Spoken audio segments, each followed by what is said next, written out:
السلام عليكم ورحمة الله وبركاته. مرحبا بكم في قناة فالسبورت. لا تنسى الاشتراك في القناة ليصلك كل جديد وحصري.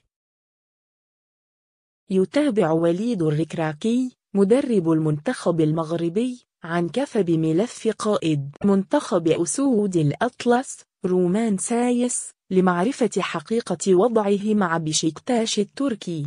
وجاء في تقارير صحفية أن سايس صار قريبا جدا من مغادرة الفريق بسبب تنامي حدة الخلاف بينه ومدربه شينولغو نيش، والذي أعطى موافقته لإدارة النادي للسماح له بالرحيل، مؤكدا أنه ليس له مكان مع بشكتاش.